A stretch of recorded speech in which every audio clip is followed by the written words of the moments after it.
How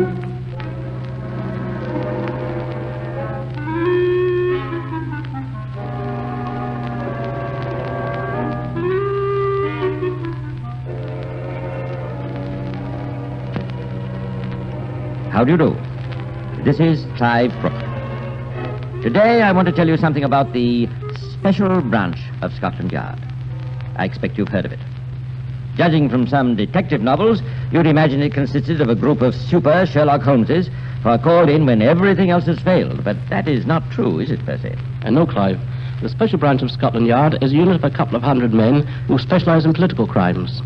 They differ from their colleagues of the Criminal Investigation Department in that they must be able to speak several languages. In fact, the function of the Special Branch in official language is to guard the security of the state. Or, as the boys themselves put it, to clear up political nuisances. So today, a Special Branch man may find himself guarding the King or the Prime Minister, probing the antecedents of political refugee who seeks the protection of British nationality, tracking down the perpetrators of a bomb outrage, or sauntering among the guests at a royal garden party. Clive, why don't you tell them the story of the absent-minded professor? All right, Percy, I will. It's a story which shows the far-reaching significance of political crime and how, wherever an international conspiracy may start, sooner or later its tentacles will come within the reach of the long arm of the Special Branch of Scotland Yard.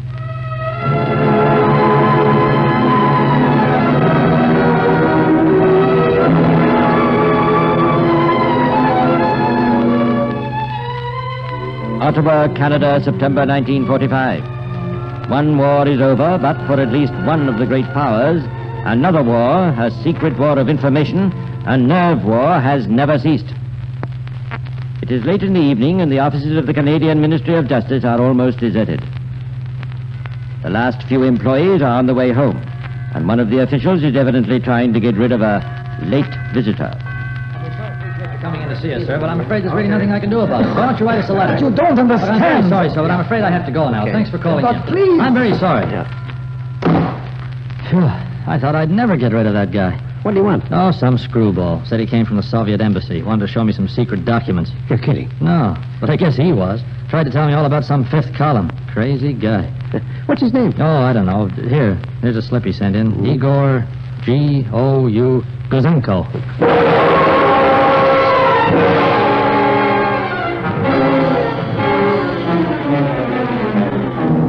Igor Guzenko, 25-year-old cipher clerk, employed in the code room of the military section of the Soviet embassy in Ottawa. Igor Guzenko, a man whose story was to shock the world, a man whose information was to bring to justice traitors of three nations who had endeavored to betray the Allies' greatest secret, the atom bomb.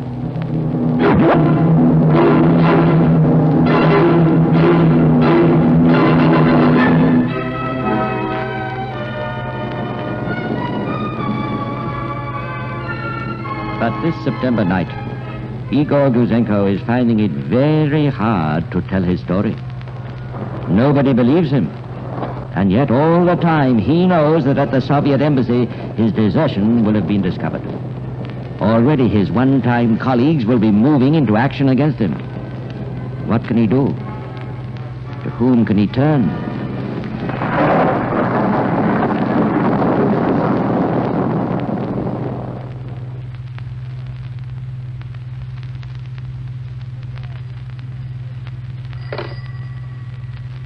Inspector McLean. Where? Who's that? Guzenko's. Well, who are these guys breaking in? From the Soviet embassy. Searching the place, eh? Well, listen, have you traced Guzenko? Oh, you picked him up. Oh, he wanted to be arrested. I don't blame him. Well, now, listen, hold on to Guzenko and all his papers. Get hold of his family and don't let anybody see him. Yeah. Well, move him out of town and come back to me for instructions. Now, remember, nobody must see Guzenko. In a matter of hours, it was clearly established that not only were Guzenko's documents genuine, but that they included copies of 4 recent and secret telegrams exchanged between the British and Canadian governments on highly confidential matters. And realizing the complete freedom which exists in Canada, and convinced that the Communist Party in democratic countries has changed long ago from a political party into an agency net for the Soviet government. A fifth column in these countries to meet a war. I decided that I could no longer serve my government, but must at last speak the truth. The Canadian police authorities found in Kuzenko's documents a fascinating story of how, in secret code, the Soviet military attaché in Ottawa had given information and received instructions from Moscow. Message to Zabotin, Ottawa. Your immediate objectives are 1. The atomic bomb, its composition and technological processes. 2. A sample of uranium-235. 3. The library and secret documents of the National Research Council. 4. Latest developments of electronic fuses for shells, radar, and a super explosive known as RDX. Zabotin to Moscow. Facts are given by Alec. 1. The test of the atomic bomb was conducted in New Mexico. The bomb dropped on Japan was made of uranium-235. 2. Alec handed over to us a sample of uranium-235. 3. Alec has also reported brief data concerning electronic shells. There is in the shell a small radio transmitter with one electronic tube, and it is fed by dry batteries. The body of the shell is the antenna. Moscow to Zabotin. Work out and telegraph arrangements for the meeting and password of Alec with our man in London. Zabotin to Moscow. Alec will work in King's College, Strand. Meetings October 7, 17, 27 on the street in front of the British Museum. The time 11 o'clock in the evening. Identification sign, a newspaper under the left arm. Password, best regards to Moscow. But even Moscow realized that their boys in Britain might have rather a busy evening identifying Alec from the number of Londoners with newspapers under their arms in Museum Street at 11 o'clock in the evening. They replied, Arrangements not satisfactory. Correction. Facing British Museum. Intersection Great Russell Street, Museum Street. Time, 8 o'clock, October 7, 17th, 27. Identification signs. Alec will have under his left arm the newspaper Times. The contact man will have in his left hand the magazine Picture Post. Convey instructions to Alec. Convey instructions to Alec. Who was Alec? The Canadian police authorities at once placed the facts of this alarming leakage of atomic secrets before Prime Minister Mackenzie King. Realizing the grave implications of the plot, Mr. King hastened to Washington to acquaint President Truman with the situation. 4 days later, the Canadian Prime Minister crossed the Atlantic and repeated the story to British Premier Mr. Clement Attlee. Officials of British military intelligence were called to Downing Street. The investigation was entrusted to Lieutenant Colonel Leonard Burt. Burt, a pre-war yard chief, was seconded to the War Office at the beginning of the war for anti-sabotage work. Incidentally, today he's back at the yard in command of the Special Branch. The colonel's immediate and priority mission was to identify Alec. Well, I don't expect we shall have much trouble finding out who Alec is. Our main problem is going to be to get him, to find out how much he knows, and, even more important, how much he has told. Yes, sir. Now, let's have a look at those cables again. Here we are. Alec will work in King's College, Strand. Give me the phone directory. Here we are, sir. Thank you. Okay.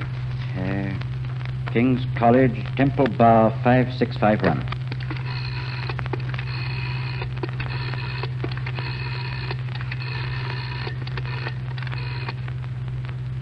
Hello, King's College. Put me through to the principal's office, will you? Thank you. Hello. This is Lieutenant Colonel Burt of the War Office. I wonder if you could help me. It's just a routine inquiry. I want to know whether you have on your staff at the moment a physicist who has recently worked in Canada. Yes, that's right. Oh, up to a few months ago? You have? Oh, good. I see, yes. Yes, that's right. He went with a research group on a project in Montreal, and he's just come back to London. Good. Now, what's his name? Dr. Nunn May. Thank you, that'll be all. Sounds like our man. And October the 7th looks like our day, sir. 4 days from now, we'll have to get busy. As October the 7th approached, a number of well-built but unobtrusive men began renting rooms in Museum Street. Rooms with first-floor windows which looked out onto the forecourt of the British Museum. In this and many other ways, known only to MI5 and the Special Branch, every inch of the place of rendezvous was covered by one or two observers.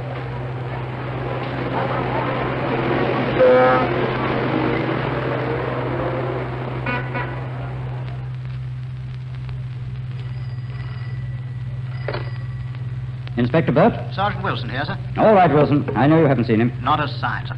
That's not surprising. I've just had a report from the man who shadowed him from King's College. He left there at 6:30, went straight home, had supper, and according to his last call, he's now sitting in front of the fire, doing guess what? Search me, sir. Playing patience. Playing patience. And if anybody knows how to play patience, it's the men of the Special Branch. On October the 7th, they drew a blank, but they still had 2 more chances. Dr. Nunn-May was shadowed constantly, but always unobtrusively. On October the 17th and again on the 27th, the watchers by the British Museum kept their vigil, but Dr. Nunn-May did not keep his appointment. It's no use, Wilson. He must have been warned. Do you think he's suspicious, sir? Oh, he may know he's being watched, but I don't think so. Not yet, anyway. What do you mean, not yet, sir? I think it's about time Dr. Nunn-May and I had a little talk. I'm going round to King's College. How do you do, Professor? My name is Burt, Inspector Burt of Military Intelligence. How do you do? Military intelligence, did you say? Oh, that's right. I don't want to waste your time, Professor, so I'll come straight to the point. Are you aware that there's been a leakage of confidential information in Canada relating to atomic energy? Really, Inspector? I don't know what to say. Certainly, it's the first I've heard of it. The first you've heard of it? Of course, I must say, Inspector, I don't read the papers very much. I wasn't suggesting that you'd have read it in the papers. I was wondering whether you'd had some first-hand knowledge. What do you mean, Inspector? Just this. I want you to answer 1 or 2 questions for me. During the period you spent in Canada in connection with the Atomic Energy Commission, were you approached at any time or by any person to give information concerning your work? Certainly not. And I think I should say, Inspector, that if the Department of the War Office you represent is concerned with counter-espionage or anything of that nature, I'm not prepared to answer any of your questions. But you do say that you were not approached and did not give any information whatsoever. That is correct. Inspector Burt sensed that despite his answers and his bold front, the little professor was rather worried. When the Special Branch finds that a suspect is worried, they usually proceed to worry him just a little more. All right, Wilson. There are your instructions starting tomorrow. I want the men in Stafford Street and everybody who's covering Nunn-May to change their technique. So far, their aim has been to be as unobtrusive as possible. From tomorrow, I want Dr. Nunn-May to know that he's being watched.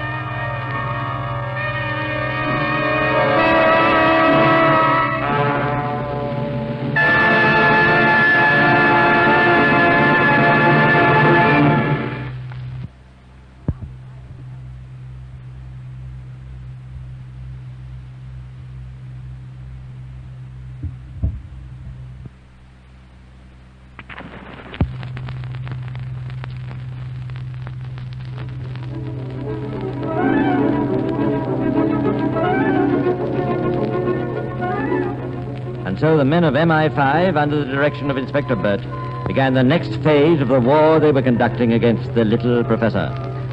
In the next few days, the shadowing was performed in a manner scarcely creditable to the reputation of Scotland Yard. Meantime, a message had been sent to the Royal Canadian Mounted Police, who were instructed to inquire how closely Dr. May's travels had fitted into the pattern outlined for Alec in the cables which had been intercepted between Moscow and Ottawa. Royal Canadian Mounted Police to Burt, Special Branch, Scotland Yard. Information supplied by Dr. John Douglas Cockcroft, Chief of the Atomic Energy Project at Montreal, shows Dr. May made several trips to the nuclear research laboratories of the Manhattan Project at Chicago, coinciding entirely with the reports from Alec.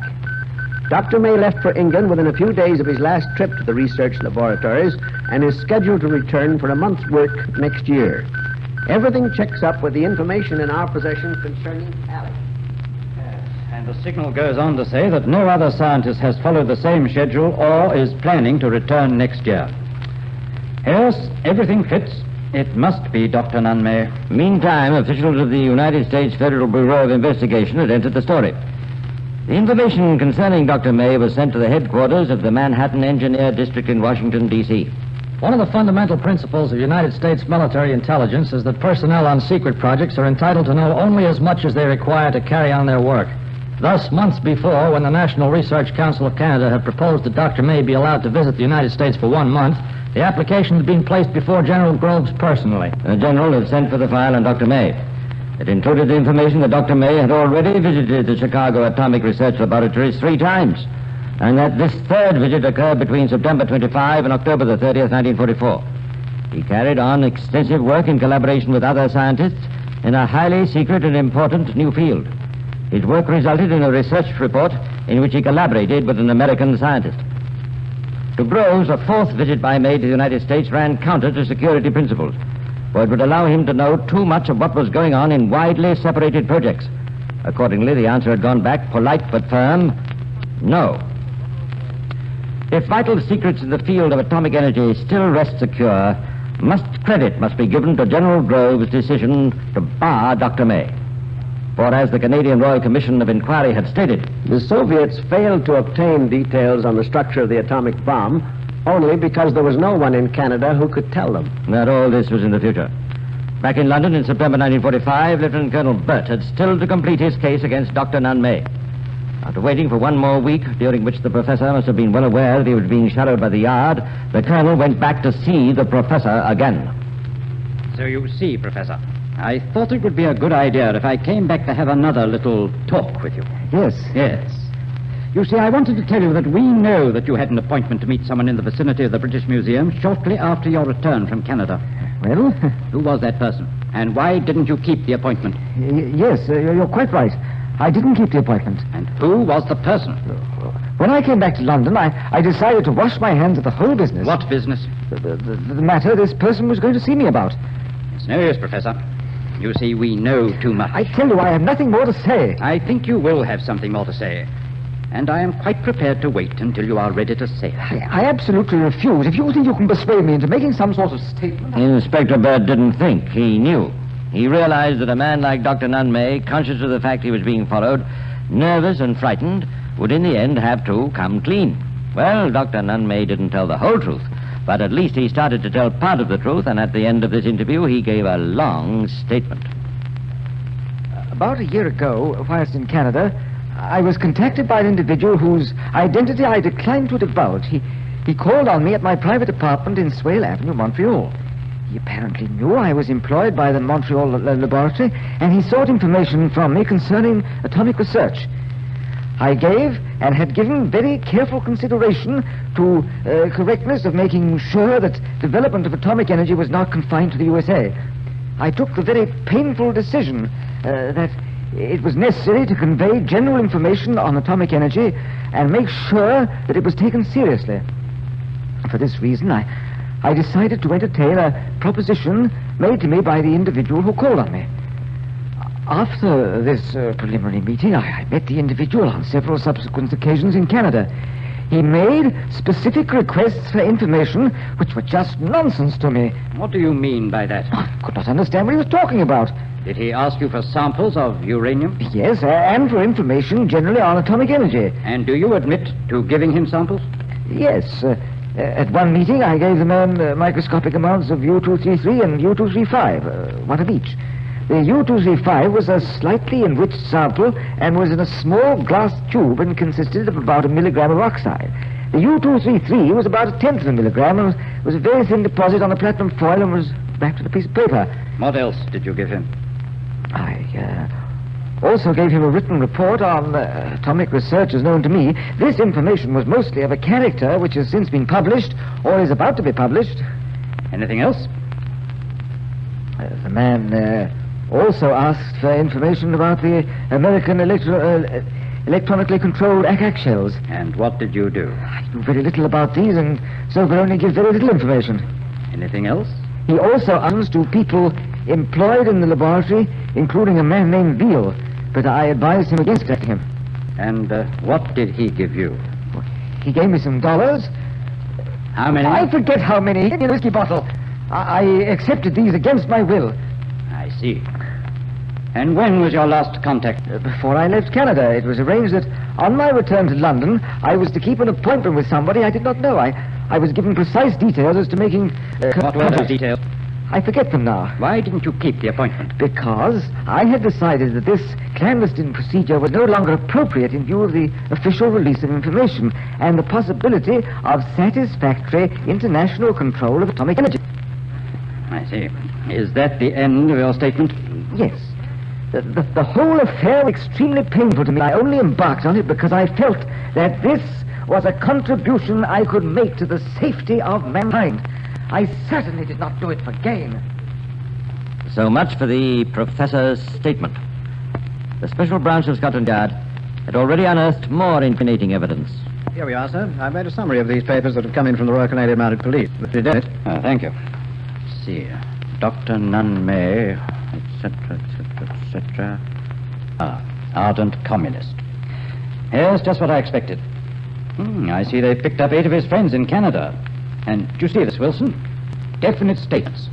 The doctor visited other atomic projects at the request of the Soviet embassy. Well, I think our case is ready now. It's about time we brought in the Director of Public Prosecutions. Bring in all the other files on the case. And so it happened that a few days later, while Dr. Nunn May was lecturing a class of students at King's College on the subject of nuclear theory, he had a visit from the Special Branch. And that, I think, brings us almost to the end of our work today. We have, of course, only touched upon one phase of the subject of nuclear theory. And I hope that tomorrow afternoon I shall have the chance of dealing with chapters 7 and 8 in the papers under discussion, and that we manage to write a lot of ground. That will be all.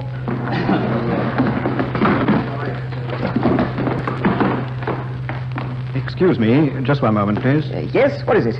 You are Dr. Nunn May. Yes? I have a warrant for your arrest. I must warn you. Yes, I was expecting something like this. If you'll just follow me. And so Dr. Nunn May was not able to continue his lecture the following day, for he had a pressing appointment at Bow Street, where the following morning he was formally charged with having for a purpose prejudicial to the safety and interests of the state communicated to some persons unknown certain information calculated to be directly or indirectly useful to an enemy, contrary to the Official Secrets Act of 1911.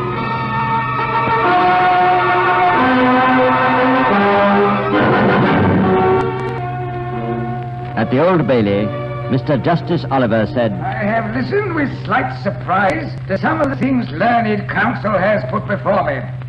The picture of you as a man of honor who had only done what you believed to be right. I do not take that view at all.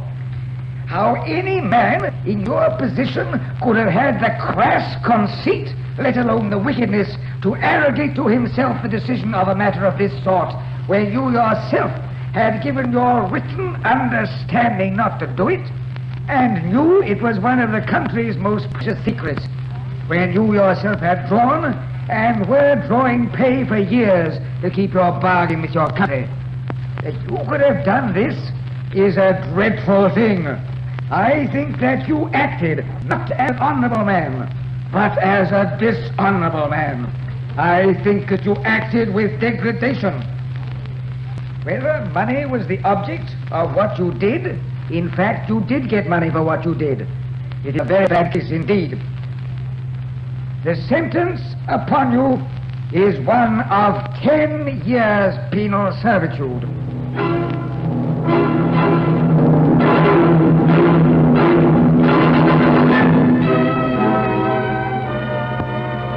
Well, that isn't quite the end of the story, because after the trial, there were many protests that the sentence was out of all proportion to the magnitude of the offense committed.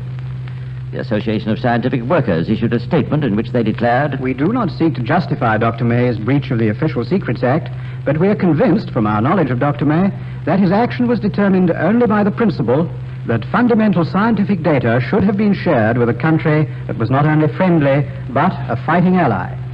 The only work in which Dr. May was engaged, and on which he could have been in a position to give unauthorized information, concerned fundamental scientific data relating to atomic energy.